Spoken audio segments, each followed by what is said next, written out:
we have the Managing Director of State Bank of India, Rajnish Kumar, joining us this morning. Good morning, Mr. Kumar. Thank you very much for joining us. Good morning. So can you talk us through why you think this third arm of Sashakt, the one that deals with accounts of 500 crore and more, is likely to succeed, whereas all other schemes that have relied on banks making a decision to take a haircut and that have relied on external investors coming in to be able to fund these assets have failed so far, sir? So basically, what the thinking is that first, the analysis of the current situation, where there are 2-3 problems which are being faced by the banking system in resolution of the stressed asset.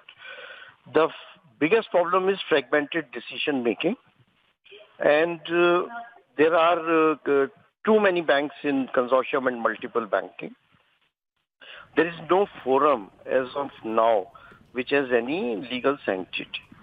So through an intercreditor agreement, the attempt is that all the banks come together, be bound by certain ground rules, and take coordinated decision and consolidate the asset. The second question comes is that ARC's capability to buy out any big asset, one single ARC, because their capital may not be sufficient. And the third issue is about the redemption record of the ARCs, where the redemption record has not been great. So the committee has tried to address all these 3 questions, and that is why this suggested mechanism of AMC, AIF, ARC structure, where the ARC will upfront have the backing of an alternative investment fund who are willing to fund an asset. They move in coordination, and the asset, once it gets consolidated, and if there is an AMC which is managed by competent professional, the chances of resolution will be much brighter. Mr. Kumar, this is Vishwanath here. Sorry. Firstly, to create such an AMC structure, yesterday the finance minister repeated this point that you don't really need any special law or any provision in the regulations to actually create this thing. Why is it that banking sector had to intervene, or bankers such as yourself had to say that we are willing to put in the first stake, and then probably that should push the remaining private sector to come up and create these structures that will take over the assets? Right. So there is a felt need for an asset management company which is professionally run and which can manage large size assets for resolution. So that is the felt need, and somebody has to take the initiative.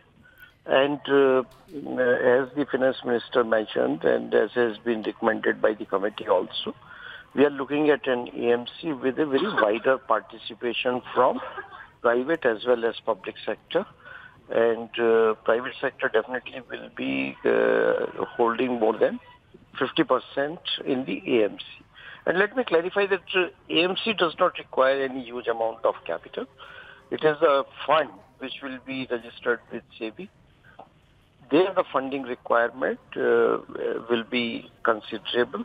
And again, there the participation from the banks, domestic institutional investors, as well as the foreign institutional investors who have interest in stressed assets. So it is hoped that they will participate. Mr. Kumar, why is this any different? I mean, I saw the presentation specifically says this is not a bad bank. Essentially, sir, it is. You want to park these assets in another entity. You're not calling an ARC for some reason, I'm not sure why. You're calling it an AMC. But essentially, banks are looking to park their assets. And I also think, sir, that there is some amount of conflict of interest involved here, both in the fact that the banks will hold equity in the AMC and also because this is going to be a market maker, you're saying. How is there not a conflict of interest, sir?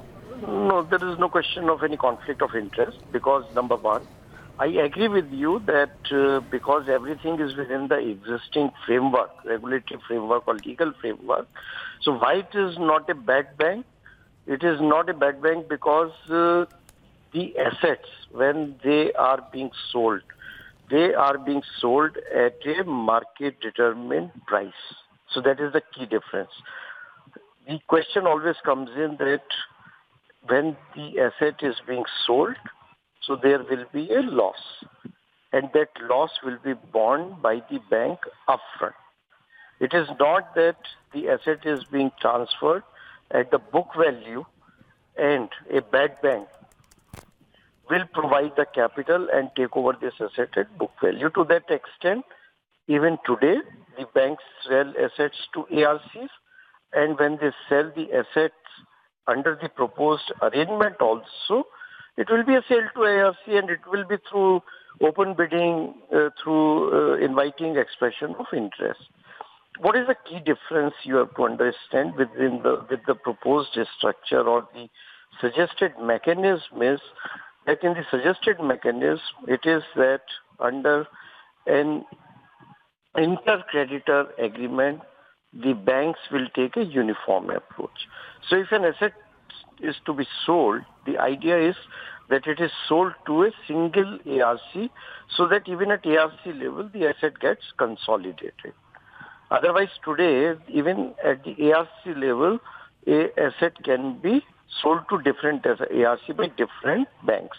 So that is the first key difference. Second is the ARC should be paying the banks within 60 days. The SRs have to be redeemed. And if that has to happen, the ARC would need a backing from a fund. And a fund, when they invest, they have their AMC. So it is a combination of three. So key difference is that three things, AMC, AIF and ARC, they are moving in coordination, and the sellers, the banks, they are also moving in coordination. And when asset gets consolidated at one entity level, one fund, one AMC, then obviously the decision making will be much faster. As far as banks are concerned, as I said, that at the time of sale itself, whatever is the provisioning gap, that gap banks have to bear that loss or book their loss in their books. Mr. Kumar, if I could just follow up with two questions that, question the premise of the success of this plan. One is the part where you've said that this inter-credit agreement creates a formalization that did not exist before. But, sir, under the various resolution schemes of the RBI, there was already a formality to how banks came together and attempted to restructure assets, which involved banks taking a decision on what haircut to take, which banks failed to do, as a result of which we have so many assets that are currently under the insolvency proceedings at the NCLT. So why should we presume that when banks have for years now failed to be able to take the decision in a consensus on what haircut to take, whether under the CDR scheme or any other scheme that required them to sit across the table and take that decision in consensus, suddenly now because of this structure, they will all find consensus and be able to make that decision? That's part one. The second part of this, solution that I'm confused about is, what private sector money are you expecting will come to the table, given that this money has already been around but has not yet come to the table? So why is it that we are expecting that suddenly there's going to be renewed interest in being able to help banks resolve this? So one is to answer your question, before 12th February circular of Reserve Bank of India, GLF mechanism was prescribed by Reserve Bank of India. It had some sort of a regulatory backing. After 12th February circular, the GLF mechanism has been discontinued. So definitely the banks, when there are more than one bank, and in some cases there are as many as 40 banks, who and in what manner do the banks come and take action with consensus? So in the absence of any regulatory mechanism, ultimately it is upon the banks then to work out a consensus arrangement and work out the rules through which they are willing to work. But, sir, the JLF mechanism has not worked so far. Otherwise, we wouldn't have seen so many assets in insolvency. No. Right? It is not correct that JLF mechanism has not worked. There were issues around delays, let me tell you. And why we expect that now the delays will not be there? Because the resolution framework of Reserve Bank of India itself puts a time limit of 180 days. So if in 180 days lenders do not come to a consensus on any resolution plan, then in any case the asset lends into NCLT. So that 180 days is coming from regulatory guidelines.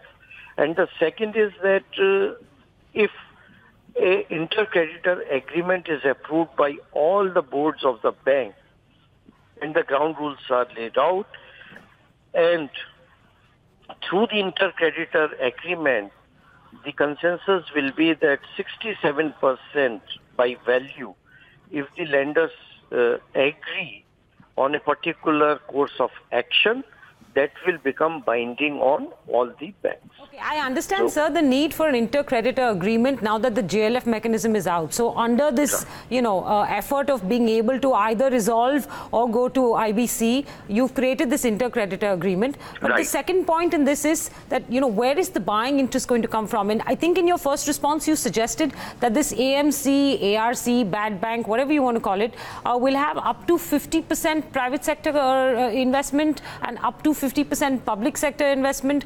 Is this, what is the, how is this AMC going to get funded? And to what extent? Do you have any ideas of what the amounts involved are? Let me tell you, there is a huge interest in the stressed asset resolution as far as the institutions or banks are concerned. In your estimate, sir, what are the amounts involved that the AMC will need to be able to deal or to be able to get off to a successful start? So if you look at the presentation, this 500 crore and above, the estimate is about 3 lakh crore. So the amount needed would be that what is the average percentage estimated recovery. So the amount can vary. If so say we presume 60%, that, suppose it is 40%. 40%, right? Okay, all right. Right? Yeah. So you need 1,20,000 crore. So the AMC will have to 1 lakh. So the AMC will have to have 1,20,000 crores, right, sir? The funds. The funds, not in capital. I understand the funds. The fund 1,20,000 crore is what you need at 40% recovery. So how much of that do you estimate will come from, let's say, foreign investors, AIFs, all kinds of investors, except for existing banks and financial institutions that are plagued with this problem? Right. So number one, in any alternate investment fund, the bank cannot participate for more than 10%. And it carries a risk weight of 150%. So when any bank decides to participate in a fund, it will depend upon, number one, their risk appetite. It will depend upon their investment policy. They will have to take into account the capital requirement on account of RBI guidelines, where the risk weight for the investment in any alternate investment fund is 150%. Fair enough. So back of the envelope calculation. Back of the envelope calculation, 1.4 lakh crores. How much will come? 1.2 lakh crores. How much do you expect will be generated from external investors? And by that I mean people that are not banks or financial institutions already plagued by this NPA situation. No, leave aside the bank, but the expectation is at least 70%, 60 to 70% should come from domestic institutional investors and banks, and 30 to 35% should come from the foreign investors. And as I said, there is a huge interest in the stressed asset market in India, and there is every possibility that this type of funds can be raised. And it is not that you need it in one day.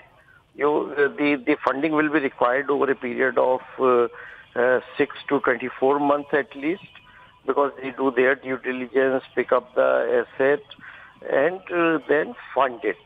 So let us see how things unfold. But money is not an issue till such time the IRR expectation of the funds who will invest, if that is met, there will be interest. Okay, Mr. Kumar, one last question and very short ones. What is your sense of how quickly this will be up and running? Because, 2 years back, this would have made a lot more sense than it does today.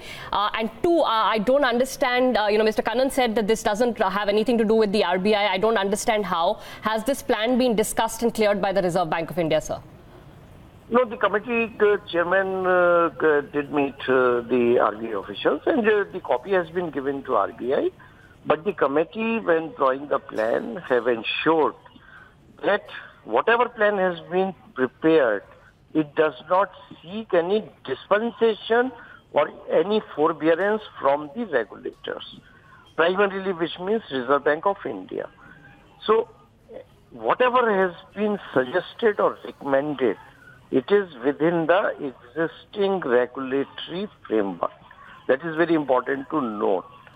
And that is what Mr. Kannan or the committee or whoever has mentioned, that we don't need any, or the banks would not need any special dispensation from anyone, either the regulators or the government. So that is true. And how long will it take for this fund to get set up, sir? I just point you to the experience of the National Infrastructure Investment Fund, which took 2 years, if not more, to actually get into action. So as I said, that as far as inter-creditor agreement amongst the lender is concerned, right, that we will move very fast. On AMC, there is interest, and the hope is that within next 3 to 6 months, we should be able to see the first deal coming through. Particularly, there are many power assets where there is an effort to at least revive those assets or keep those assets up and running, where the PPAs are available, fuel supply agreement are available, and many more PPAs are expected from the state governments. So power sector is one where I believe that it can take off very quickly. So this marries your Samadhan scheme with the effort to resolve the larger NPA problem. Absolutely. Okay, I have one final question, sir. You said of that That was the first final question. No. I have one more. You said the 1.2 lakh crore amount that we were talking about hypothetically would get funded about 60 to 70% by domestic financial institutions. Who are you referring to, sir? Because banks would not be, I mean, the bank exposure would be very, very limited from the PSU bank front. The private bank exposure might also be very, very limited given where they are today and given how many of these private sector banks don't even want to be involved with some of these assets. So are you suggesting that it will be insurance companies and pension companies of some sort? There are many players, and even banks will. So who are these many players that have much money? Is it LIC? Yeah, thank you for asking the question. State Bank of India, we are willing to participate. But you can only participate up to a restricted extent, right, sir? At least 1,20,000 crore, even if I presume so, 12,000 crore can come from State Bank of India alone. But then you'll be spending your own money to buy out your own loans, right? Effectively, sir. No. What about LIC, sir? Are you reaching out to LIC? So we will reach out to everyone. That as I am saying, that it is not such a huge amount of money, and you don't need it in one day. All right, Mr. Kumar, we appreciate you taking the time to explain this to us. All the best, and thank you very much for joining us this morning.